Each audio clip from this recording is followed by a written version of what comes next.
हरे कृष्णा। अक्टूबर महीने में पापानकुशा एकादशी व्रत किया जाता है। मान्यता है कि इस व्रत को करने से भगवान विष्णु जी की असीम कृपा प्राप्त होती है, पापों से मुक्ति मिलती है। अक्टूबर के महीने में एकादशी व्रत किया जाता है। वैसे तो हर महीने में 2 एकादशी तिथि आती हैं, उसी तरह अक्टूबर महीने में भी 2 एकादशी आ गई हैं। पापानकुशा एकादशी और रमा एकादशी का व्रत इसी महीने किया जाएगा। एकादशी का व्रत करने वालों को भगवान विष्णु जी की विशेष कृपा प्राप्त होती है। ऐसा मानता है कि इस दौरान पूजा पाठ करने से जीवन में सुख समृद्धि और माँ लक्ष्मी की विशेष कृपा मिलती है। अक्टूबर के महीने में व्रत को कब रखा जाएगा और एकादशी का व्रत कब है? पापानकुशा एकादशी पंचांग के अनुसार अश्विन माह में आने वाली एकादशी तिथि को पापानकुशा एकादशी कहा जाता है।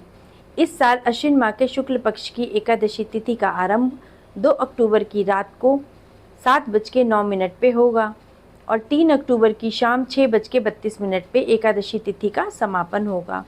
उदया तिथि के अनुसार पापानकुशा एकादशी जो व्रत है वो 3 अक्टूबर को रखा जाएगा। पापानकुशा एकादशी व्रत का पारण 4 अक्टूबर को किया जाएगा। पंचांग के अनुसार और धार्मिक मान्यताओं के अनुसार पापानकुशा एकादशी का व्रत करने से व्यक्ति को अनजाने में किए गए पापों से मुक्ति मिल जाती है। साथ ही व्यक्ति के जीवन में सुख और शांति भी बनी रहती है। इसी के साथ साथ व्रत करने वालों को नरक की मुक्ति भी मिलती है। कहा जाता है कि व्रत करने से आपके पुण्यों में बढ़ोतरी होती है और आपको नरक में नहीं स्वर्ग में भेजा जाता है। धार्मिक मान्यताओं के अनुसार एकादशी व्रत करने से आर्थिक बाधाओं से भी मुक्ति मिलती है और मोक्ष की प्राप्ति होती है। धन दान से जुड़ी सभी समस्याएं दूर होती हैं। धार्मिक मान्यताओं के अनुसार पापानकुशा एकादशी का व्रत करने से आपको हर क्षेत्र में सफलता प्राप्त होगी। पंचांग के अनुसार इस साल अश्विन माह के शुक्ल पक्ष की एकादशी तिथि 2 अक्टूबर शाम को 7:10 पे शुरू होगी और 3 अक्टूबर को शाम 6:32 तक रहेगी। ऐसे में इस साल पापानकुशा एकादशी 3 अक्टूबर को रखी जाएगी। एकादशी व्रत का पारण द्वादशी तिथि पे किया जाता है। पापानकुशा एकादशी व्रत पारण करने का जो मुहूर्त है वो है 4 अक्टूबर को सुबह 6:16 से सुबह 8:37 तक का। इस दौरान किसी भी समय आप व्रत का पारण कर सकते हैं। प्रातःकाल आपको सुबह उठ के स्नान करना है, साफ सुथरे वस्त्र धारण करने हैं। इसके बाद आपको भगवान विष्णु और माता लक्ष्मी जी की मूर्ति या फिर चित्र के समीप आपको दीपक जलाना है। धूप, अगरबत्ती, फल फूल चढ़ाने हैं।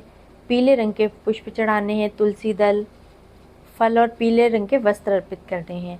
भगवान विष्णु जी के समक्ष व्रत का संकल्प लेना है। इसके बाद विष्णु सहस्त्र नाम, विष्णु चालीसा या फिर गीता का पाठ भी आप पढ़ सकते हैं या फिर सुन सकते हैं। दिन भर आपको स्वास्तिक भोजन करना है और ब्रह्मचर्य का पालन करते हुए आपको उपवास करना है। शाम के समय पुनः आरती और भजन कीर्तन करना है। एकादशी के दिन में आपको कुछ कार्य हैं जो कि जरूर करने चाहिए, उससे प्रभु प्रसन्न होते हैं। भगवान विष्णु और माता लक्ष्मी की विधिवत पूजा, व्रत कथा का श्रवण करिए या पाठ करिए और ज़रूरतमंदों को दान जरूर दीजिए। अन्न वस्त्र का दान जरूर करना चाहिए। अपनी सामर्थ्य के अनुसार आप दान करिए।